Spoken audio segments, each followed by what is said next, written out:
So now please give a nice big round applause to Dougie DeLuca from Figment Capital.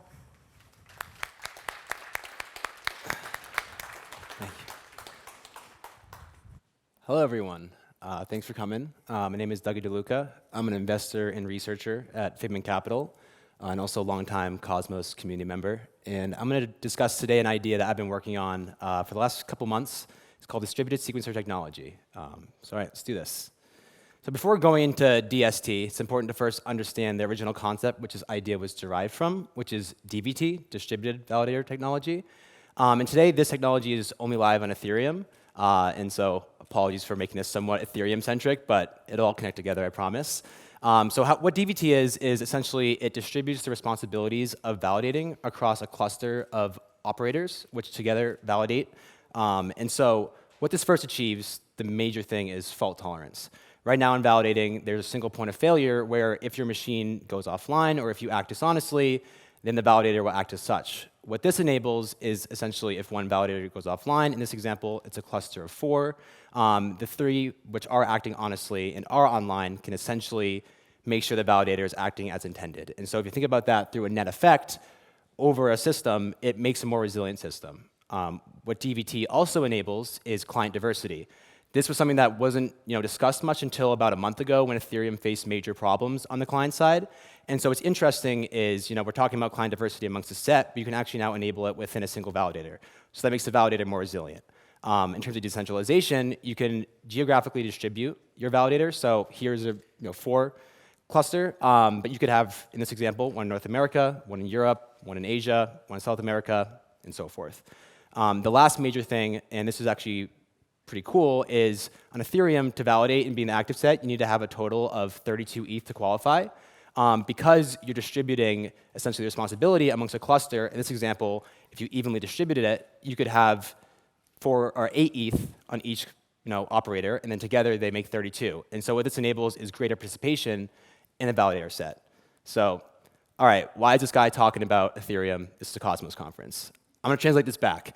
So about a month ago, Obal, which is one of the DVT providers, announced that they're exploring an implementation in Cosmos. And they talked about it on the Epicenter podcast, I think last week or the week before. It's quite interesting, actually, when you look into this, because there's a major problem in Cosmos that I think we're all aware of at this point, but I'm going to talk about it again, which is state distribution. This is the Cosmos Hub validator set. And right now, actually this was like a week ago, so I assume nothing's changed, nothing ever really changes, but the top 15 validators have over 50% of the stake. And in such a governance-intensive ecosystem, this obviously presents problems. And then when you get further down the set, this is not even halfway through, and you have 15 validators, 50 through 65, comprising for 5% of the total stake.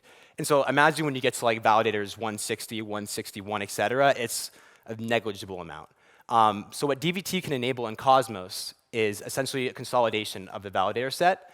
So you could have 5 validators combined to form 1, which means the total voting power is more, the total stake is more, and also their costs go down. When you think about marketing spend, if you share it across 5 different entities, incrementally it's less actually. So in an ecosystem where validator economics are such a problem, DVT stands to actually help solve this problem. It's not going to be the end-all solution. However, it's a step in the right direction. What's also very interesting is it's somewhat hard to make it in the active set. And so if you're number 177, you're fighting to get to 175 or below. With DVT, you could be like, hey, number 176, 178, let's combine and form one validator. And that way you might be able to actually join the active set, partnering with a few other people. And the last thing, this is definitely needs to be explored further because there's coordination problems potentially here, but there is optionality in governance. Because if you are validating with 5 other teams, you have 1 vote, but you can take creative ways to actually make sure you're voting the best way you can. And obviously, as we've seen with various governance votes in Cosmos, this is a thing that needs a lot of attention. So I think DVT could be explored here to be interesting. So hopefully people now understand what DVT is, if I did my job correctly. But what I'm going to talk about is how DVT can be applied to rollups. So with Celestia here, I think it's good to be talking about rollups. I personally believe in a very rollup-centric future. And right now is a big problem in rollups, which I hope some of you guys are aware of, which is every single one today is centralized. We've been building decentralized systems only to realize, oh, they're kind of slow, so let's just build centralized systems on top of them. Mind you, it's better than what we have today in TradFi, but it's like a small improvement, and I hope long-term we can have a much better solution. And this is what rollups today look like. I'm not a graphic designer, so this is an oversimplification. But essentially how rollups work is you have an L2 and a single sequencer, which is solely responsible for the ordering and execution of transactions and then posting them in the L1. And so ideally, like I said, it's not the end state. Right now, we're in the bottom left quadrant where very centralized. We're optimizing for performance, so things like latency. But obviously, that's not the long-term solution. So we're going to move towards, ideally, things like shared sequencer layers, which I think Josh is talking about tomorrow with Astria. And then some rollups are actually going to have their own multi-sequencer sets. There's rollups like Aztec right now talking about having like thousands of different sequencers in a single set, which is uber decentralized. I don't think a lot of rollups will do that, but it's interesting to think about. And also something to point out is again, not a graphic designer. Shared sequencer and multi-sequencer could be probably interchanged. Josh would probably yell at me for putting shared sequencer as less decentralized as multi-sequencer. We'll see how it evolves. But go to Josh's talk tomorrow to learn more about that. But what I'm going to talk about today are the two things whose designs are most clear for the future, which are single sequencers and multi-sequencers, and how DST can be applied to essentially help them out. So see if this thing clicks. There we go. DST, the solution I'm about to explain, I'll get there eventually, is not going to be the be-end-all solution for rollup decentralization.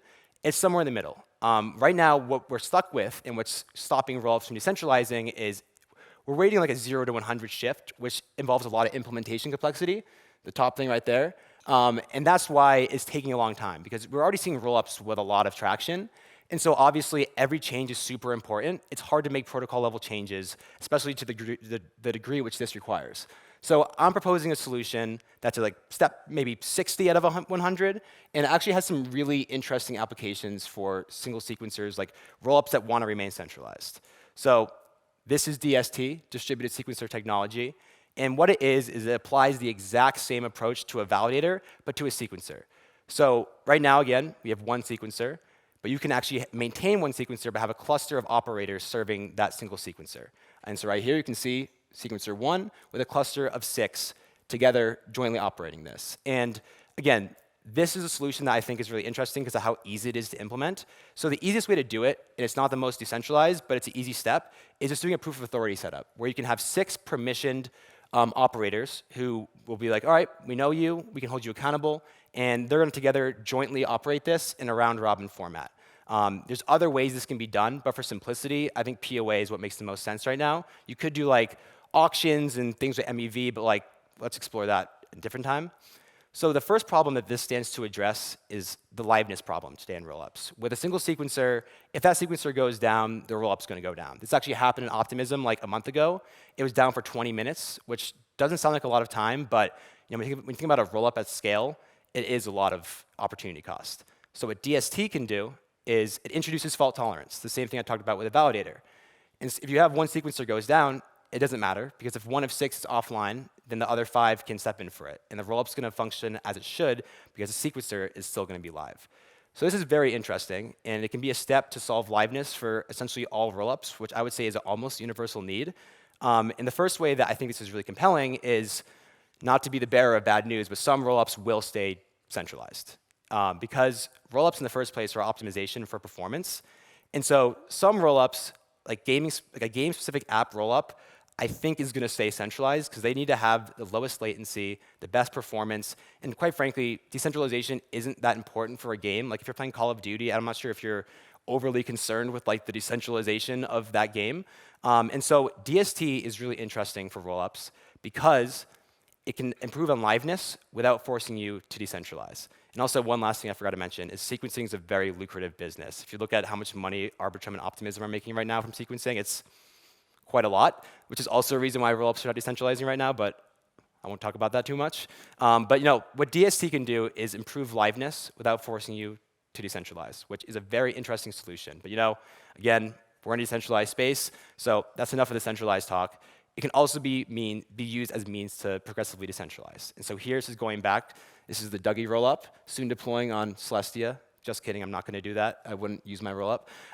But essentially, I chose to have a POA setup, which I described briefly earlier. But what that means is I have 6 different operators who I trust to serve as sequencers on my network. And together, they can order transactions and function as a sequencer, but in a more decentralized way. So again, going back to this, it's not the maximally decentralized solution, but it's a step in the right direction. It's a much more easy thing to implement because DVT is already in production on layer 1 Ethereum. And so if you're an EVM equivalent rollup, it actually doesn't require much changes to your current stack to implement.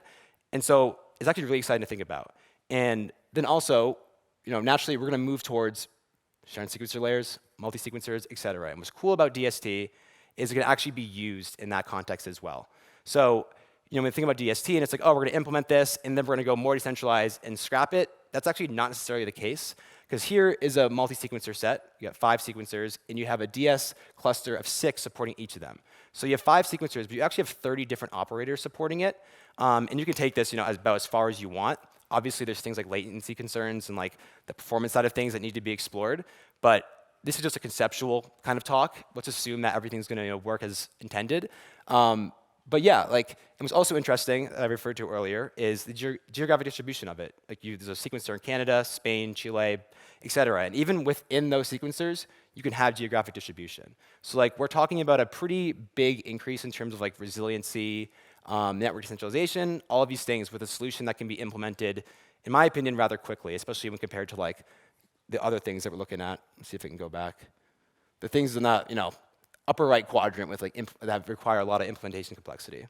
So, in conclusion, I think it's pretty safe to say that single sequencer models are not the long-term solution for rollups. Some might use them, but the problem is they struggle with liveness. We need our rollups to be online as much as possible. That's a great thing with decentralized networks is they're online a lot of the time. And so we need rollups to inherit a lot of those properties if we're going to actually have a rollup-centric future. And so even though a lot of rollups, I hope at least, move towards maximal decentralization, it's going to take a lot of time to achieve that. And I would hope that sooner than the next 2 or 3 years, we can achieve some sort of decentralization in rollups. And so that's what I think DST can provide. It's a step toward progressive decentralization and also a way to achieve scale-ready liveness. Ideally, it can be used to achieve both decentralization and liveness, but for the rollups, as I mentioned earlier, that want to remain centralized, you can just use it as a liveness solution.